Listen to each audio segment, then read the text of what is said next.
Hoje a gente vai falar sobre as relações entre o indivíduo e o grupo em que ele está inserido, de poder, de como a gente é alterado quando está no meio de outras pessoas. Certo? Vamos lá.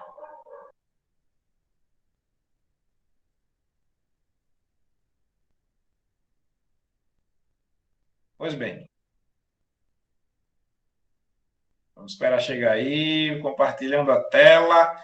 Gustave Le Bon foi um pensador francês, tá aí a foto dele, que disse algumas coisas bem interessantes já nessa época aqui, ó, 1840, ele viveu até 1931, né?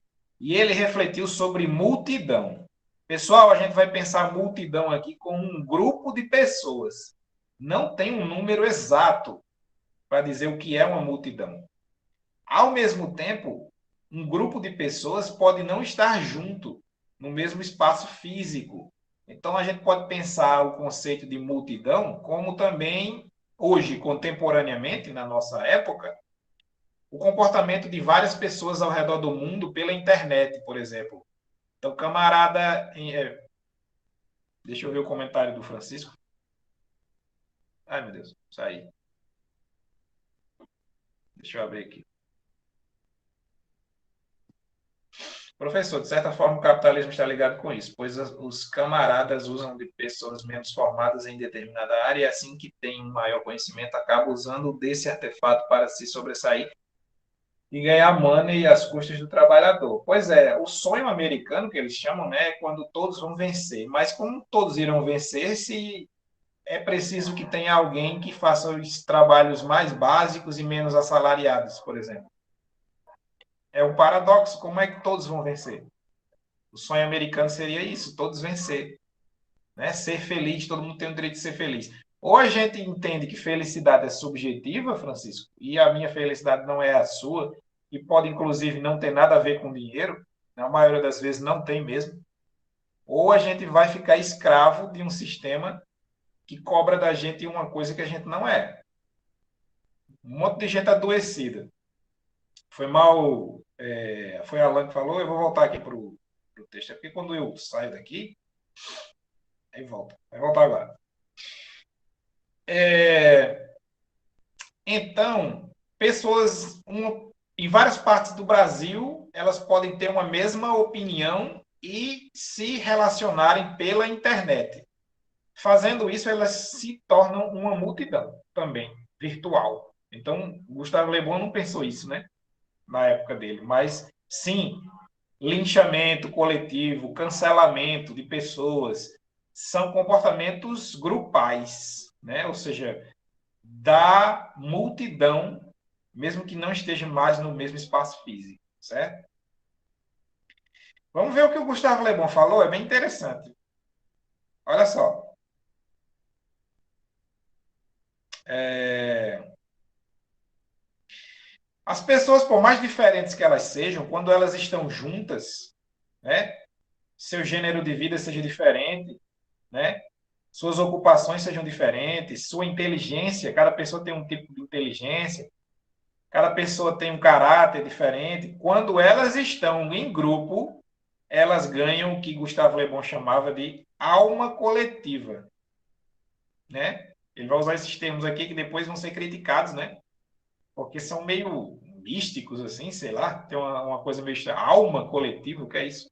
Mas o que ele está querendo dizer, no fim das contas, é que quando a gente se junta, perdemos a nossa individualidade e ganhamos um comportamento coletivo, compartilhado, como se fôssemos um único ser.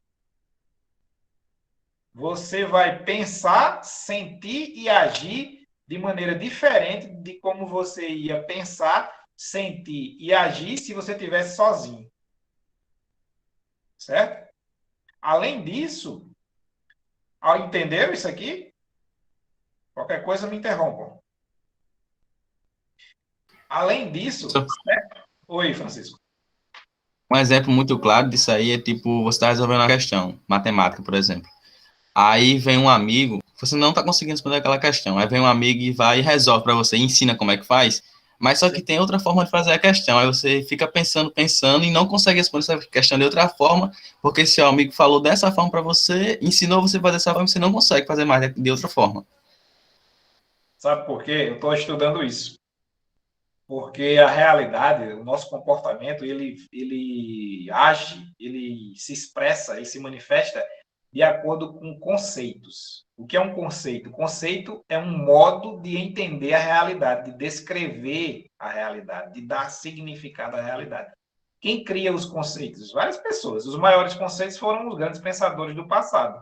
Democracia, amor, paz, amizade, tudo alguém definiu para você, não foi você.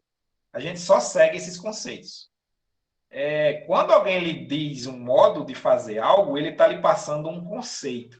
O conceito ele é, ao mesmo tempo que vantajoso, porque ele me permite entender a realidade, as coisas que estão acontecendo, ele também é uma prisão, e você experimentou isso, uma prisão, ou seja, um modo de ver as coisas, de descrever as coisas, me ajuda e me atrapalha ao mesmo tempo, porque eu fico preso no significado. Aí, para sair dali, eu preciso ir para outro conceito, e não é muito fácil encontrar outros conceitos, né?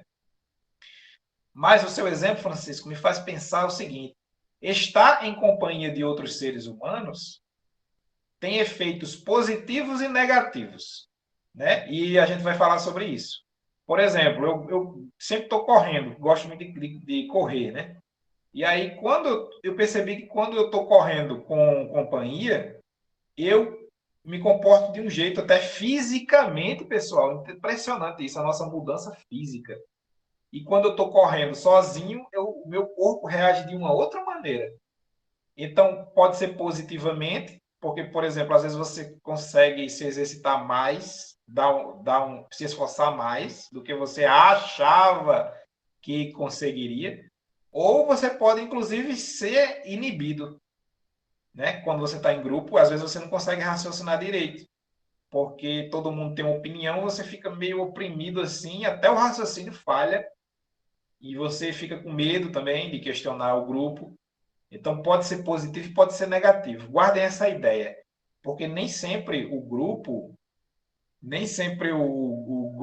ele vai tornar você mal. Isso era uma opinião do passado. O Gustavo Le Bon achava que em grupo só vai dar errado, tá entendendo? Quando você está em grupo, uma multidão assim, você perde seu raciocínio. Não, e na verdade, o seu raciocínio muda. Depois, eles vão começar a perceber que pode mudar para melhor, não só para pior. O Gustavo Le Bon dizia que mudar para pior sempre.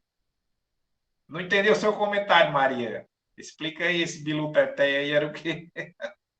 Aliás, Não, mas tô dizendo que quando, tipo, a gente tá assim em grupo e tal, fica biluteteia da cabeça. ah, sim. Eu fico muito assim, eu pensei que era só eu. Né? Eu estou trabalhando isso, sabe? Eu tenho uma coisa meio individualista que eu preciso destruir ela aos poucos, porque faz muito mal. Beleza. Alguém quer falar? Pode falar. Fala, Maria. Não, não, liguei aqui sem querer, que eu apertei no espaço aqui e ligou. Pronto. A multidão, ela é psicológica. Ela é um ser. Era como ele falava, né? É um ser. É como se fosse uma única pessoa. Por exemplo, eu tenho muito essa experiência de dar aula. Quem é professor tem isso. Eu vou dar aula agora no 3INF e 1M. Veja, eu estou me relacionando com o ser. Que ser é esse? O 3INF e 1M. Vocês, na minha compreensão, têm um certo padrão característico de se comportar. Então, quando eu vou para outra turma, esse padrão também está na minha mente. Obviamente, isso pode ser bom e ruim, como o Francisco falou do amigo dele que ajudou ele e ele ficou preso naquilo, tentando fazer diferente. Isso pode ser ruim porque eu posso ir para uma turma com uma pré-concepção e ela me surpreender negativamente ou positivamente também. Mas sem essa suposição prévia, eu não tenho como me comportar diante daquela turma porque eu já sei que vai acontecer mais ou menos algumas coisas que podem não acontecer, mas que essa preparação, né, ela me ajuda em algum sentido, certo? Então, novamente, pode prejudicar e pode as concepções do mundo que a gente tem, elas tanto podem nos ajudar como nos prejudicar. É um jogo complicado, é um equilíbrio, né? Que a gente tem que ter na vida, né? Mas aí eu vejo muito assim, porque eu lido com uma turma de 30 alunos. Eu não tenho muito como ver as individualidades, né? É uma crítica que até a gente pode fazer a questão das turmas grandes, né? Demais. Que eu espero que agora, pós-pandemia, isso mude, né? Eu acho que vai mudar, né? Porque a gente não vai mais poder reunir grandes quantidades em espaços pequenos. E aí, ele compara com um ser vivo, um corpo, a multidão de pessoas, né? Agora a visão dele é um pouco negativa. Vamos lá. No grupo, você não tem consciência dos seus atos. Você fica meio, sabe, biluteteia, como Maria falou. Tal como se fosse hipnotizado. Olha a analogia. Hipnotizado. Certas faculdades mentais são destruídas. É bem negativa a visão dele. Ele vai ser criticado por isso. Outras, algumas se tornam negativas, outras podem ser levadas à extrema exaltação. Então, algumas coisas em você vão ser diminuídas e outras vão ser aumentadas. Mas no Le Bon não pense que vai ser positivo, não. O que vai ser aumentado é o seu lado ruim. A gente vai ver. Tipo partida de futebol, em que o torcedor lá pega... O cara, tem até um exemplo lá na frente do texto. O cara é pacato, você não dá nada pelo cara assim de violência, super... Quando você vê ele na TV gritando como se fosse um bárbaro, um pedaço de madeira girando assim na torcida, querendo matar o rival, você se surpreende. É isso que Gustavo Le Bon está falando.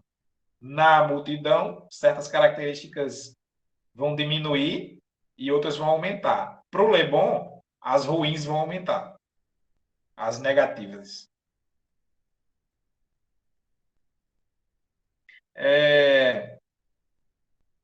Essa força, né, essa impetuosidade significa força. Tal impetuosidade é ainda mais irresistível nas multidões do que no indivíduo hipnotizado. Ou seja, é pior do que você ser hipnotizado, tá numa multidão. Porque como a sugestão é igual para todos os indivíduos, ou seja, todo mundo está sendo hipnotizado igual, no mesmo momento, que é a multidão, né, a consequência pode ser terrível. Se um indivíduo é hipnotizado, tem uma consequência. Mas todos ao mesmo tempo, né, que é quando você está em multidão, ele está comparando com você ser hipnotizado. Uma força lhe domina, né? Os indivíduos de uma multidão que possuem personalidade forte, né, aqueles que têm a personalidade forte, para resistir à sugestão, são em número tão pequeno que acabam por ser arrastados pela corrente. Maquiavel diz isso, Maquiavel. Eu li um texto de Maquiavel que ele dizia isso. Ele dizia assim: Maquiavel tem umas coisas muito duvidosas, né? Assim, tem uma coisa um pouco antiética, né? Mas ele fala assim: o governante ele pode enganar facilmente a população. Por quê? Porque em 10 pessoas, só uma tem um raciocínio mais avançado, o resto é meio idiota, né? Então, ele mente ali, 9 pessoas acreditam no que ele está dizendo, sabe? Aí uma pessoa é capaz de ver o erro daquilo ali porque ela tem um nível de inteligência maior, que o Gustavo Le Bon chama de personalidade bastante forte para resistir à sugestão do grupo, né? Mas o Maquiavel diz, não tem problema se é só uma pessoa.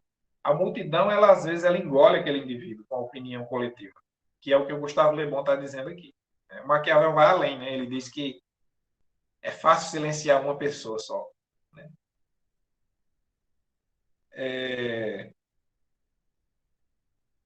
Ah, e aí vai seguir com essa linha negativa, né? Essa mobilidade das multidões, mobilidade, ou seja, elas vão para um lado, vão para o outro, por si mesmas, como se fosse um organismo vivo, se move sozinho. Torna elas difíceis de dirigir. Principalmente porque parte dos poderes públicos cai nas suas mãos. Se as necessidades da vida cotidiana não constituíssem uma espécie de regulador invisível dos acontecimentos, as democracias não teriam possibilidade de existir. Ou seja, a multidão não se destrói, não destrói tudo, como um animal enfurecido, porque tem necessidades básicas, né? Senão, ela se autodestruiria. O que faz todo sentido se você pensar assim. Quantos policiais tem na cidade?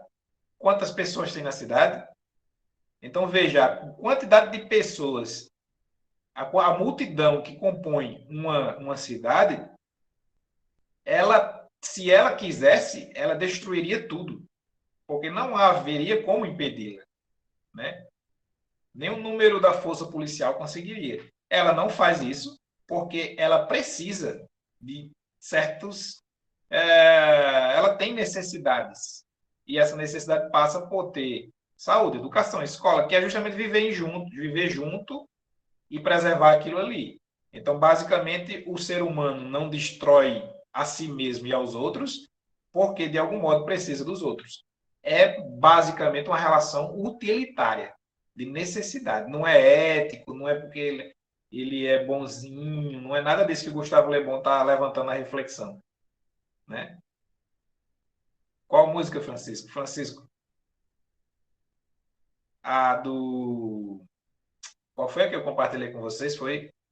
Ah, nossa, que música maravilhosa, né? Segundo ano. Medo da Morte. Aquela letra é uma poesia linda. Viu?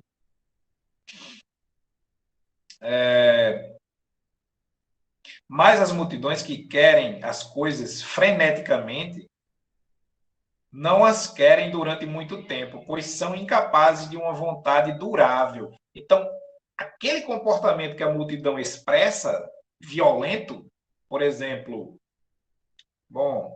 só me vem o exemplo da torcida de futebol, né? Mas linchamentos coletivos, né?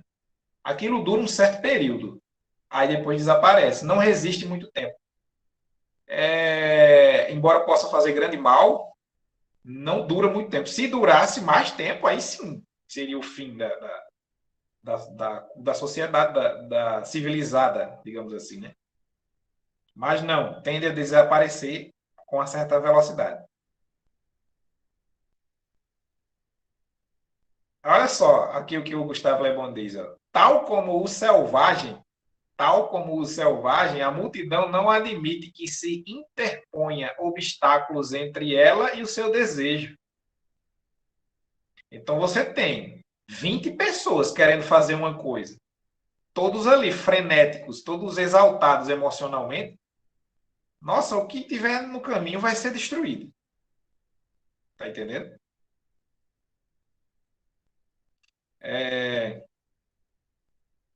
Aí aqui tem um elemento importante. Existe uma sensação de estar em grupo, de um poder irresistível. A pessoa se sente poderosa em grupo do que sozinha, né? Vocês já sentiram isso, tenho certeza. Quanto maior for o número de pessoas, né?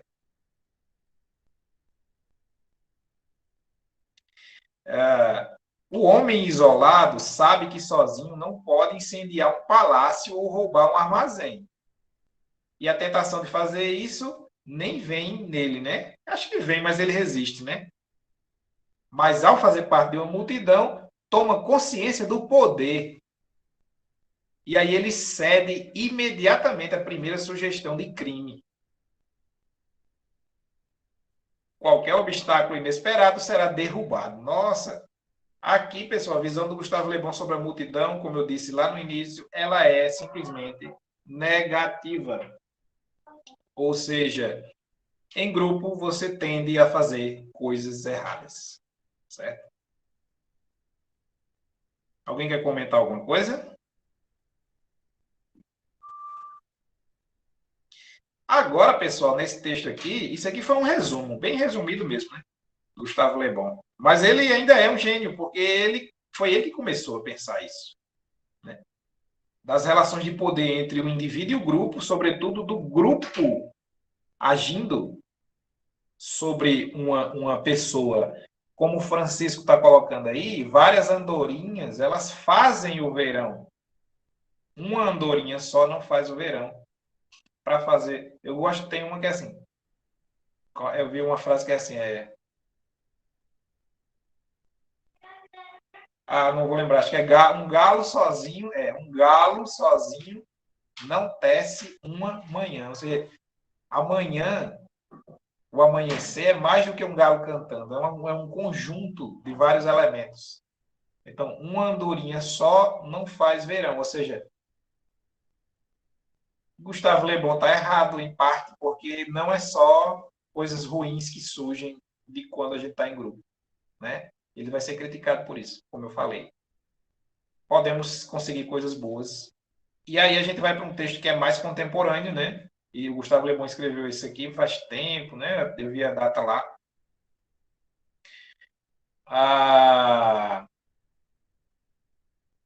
Agora a gente vai pensar em algo mais, uns estudos mais recentes, né? Olha só, agora é um experimento que fizeram. Vocês vão gostar. Imagine a cena. Imagine a cena. A cela de prisão é pequena e suja. 3 homens vestindo trajes desbotados estão encolhidos no chão.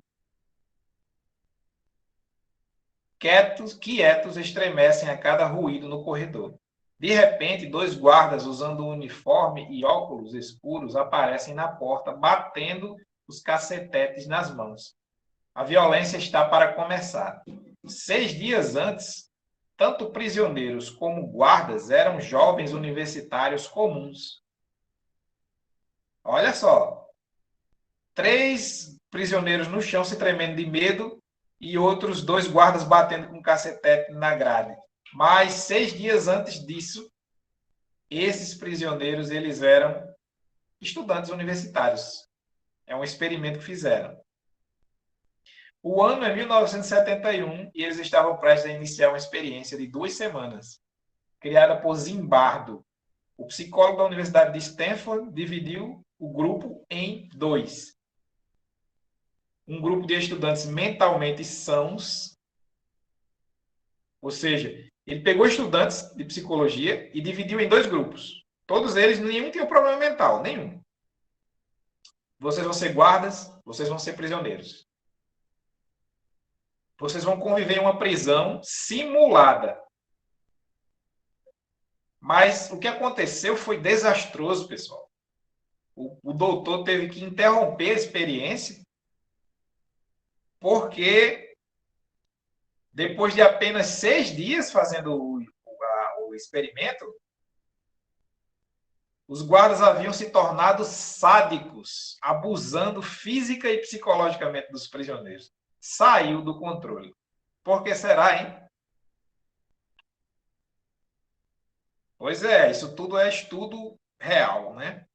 Como é que jovens pacatos puderam se transformar tão assustadoramente em tão pouco tempo? Na época, o médico, o doutor, o psicólogo, deu uma explicação simples. Protegidos pelo anonimato da multidão, as pessoas perdem todos os limites, desprezam as normas éticas. Na turba, ou seja, no meio do povão, tornam-se animais de um rebanho desenfreado, sem controle e sem compaixão. Essa foi o que o médico, isso. A perspectiva de Zimbardo, Maria, vai no encontro do que o Gustavo Le Bon disse. Esses guardas, que não são guardas, são estudantes. É como se eu pegasse a turma de vocês e dividisse em 2, e de repente aqueles que são guardas começassem a humilhar e bater na parte dos que estão representando os papéis, confundindo os papéis fictícios com a realidade. Através do grupo, a sensação de estar em grupo, surge o poder, e esse poder, como disse Gustavo Le Bon, faz com que os obstáculos, os desejos que você tenha mais primitivos, animalescos, eles não encontrem freio. Lembra, a visão do Gustavo Le Bon é que a sociedade, a multidão, ela é tão poderosa e ela só não destrói toda a cidade, a sociedade só não se autodestrói, faz tudo o que quiser com desejos primitivos, brutais, animalescos, só não faz isso, a multidão, que compõe uma cidade inteira, só não faz porque duas coisas. Primeiro, porque a sensação de poder de estar em grupo, essa exaltação mental, emocional, ela dura pouco tempo, depois você percebe o que estava fazendo, sai da hipnose.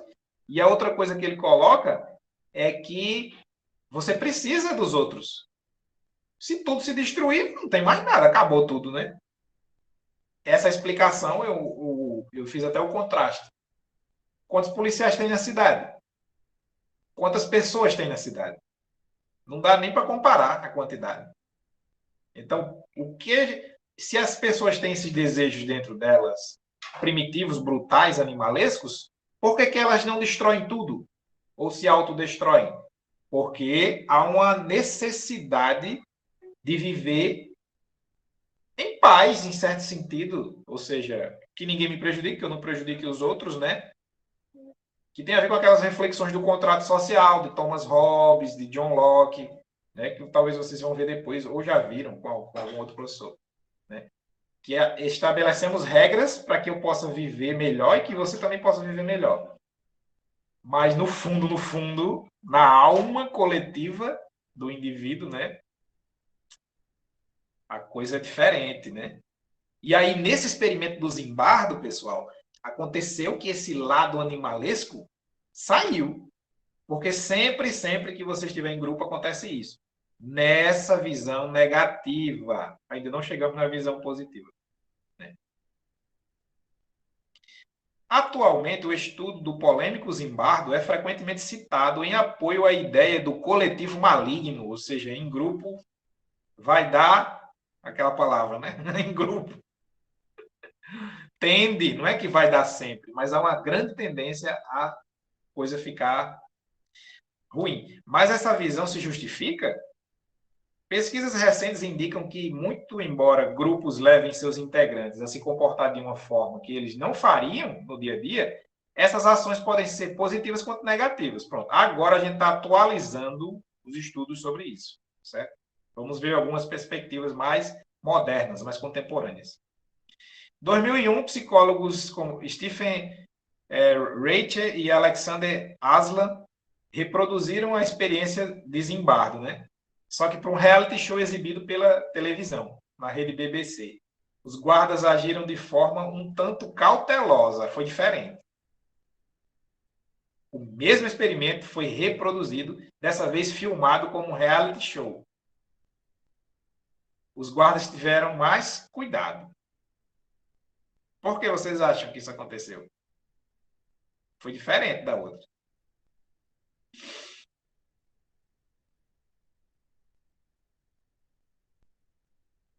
Diferentemente do Zimbardo, em que os indivíduos, os guardas em grupo, começaram a deixar aflorar seus impulsos mais sádicos, é a palavra que ele usa, né? O novo experimento televisionado, né, colocado num reality show, os guardas tiveram mais cuidado, foram mais cautelosos.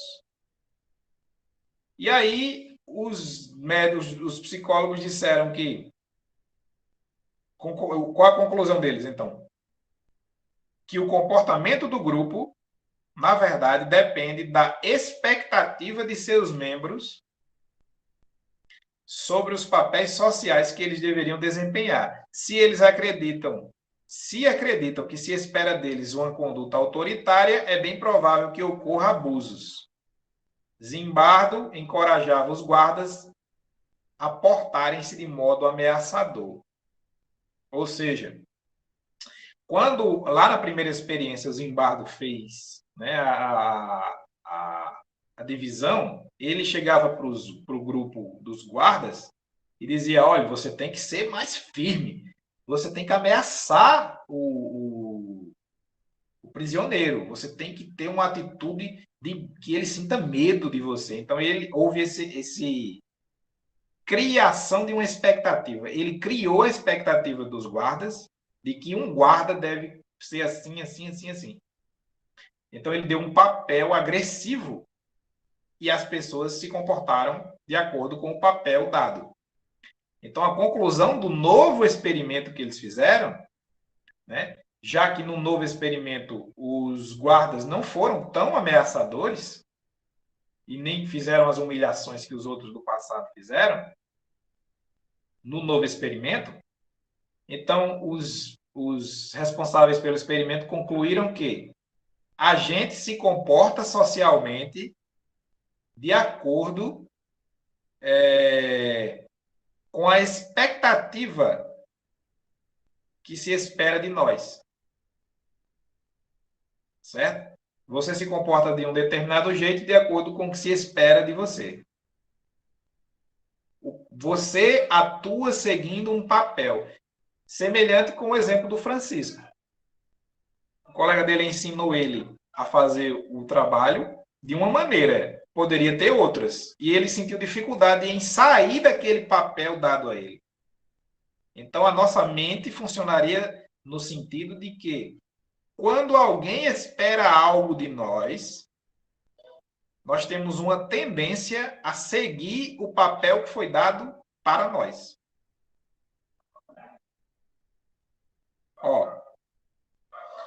Concluíram que o comportamento do grupo depende da expectativa de seus membros sobre os papéis que eles deveriam desempenhar.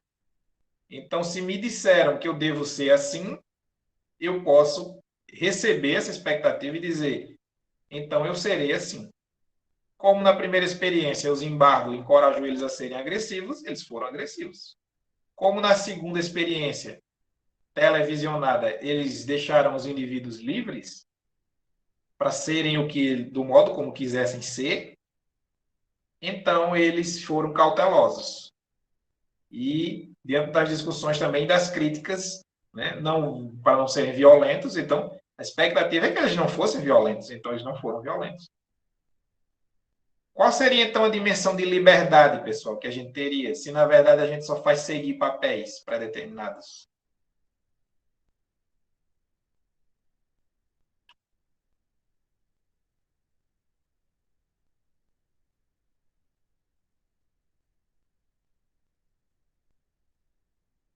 Então, a chave para entender como os indivíduos de um grupo vão proceder são suas crenças pré-condicionadas sobre o que devem fazer, como eu estava falando, né? O exemplo do Francisco foi muito bom porque alguém disse a ele como ele deveria se comportar. E quando ele viu, ele estava se comportando daquela maneira e não conseguindo fazer de uma maneira diferente. Certo?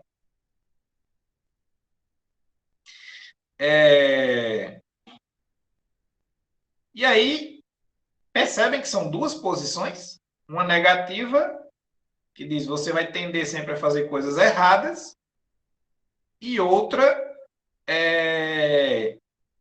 que vai dizer que não é que você tenda a fazer coisas erradas, é que você tende a se comportar de acordo com a expectativa que se tem sobre você. Né? Então, os psicólogos discordam se indivíduos em multidão tornam-se bons ou maus, mas concordam num ponto fundamental. Imerso no coletivo, o indivíduo extrapola a si mesmo, para o bem e para o mal. A dinâmica dos grupos e movimentos de massa é fascinante, por causa dos extremos a que podem levar as pessoas. Um indivíduo em grupo arrisca a vida para salvar uma criança. Exemplo positivo. Ele não faria isso se não tivesse em grupo, porque ele sente que precisa fazer isso.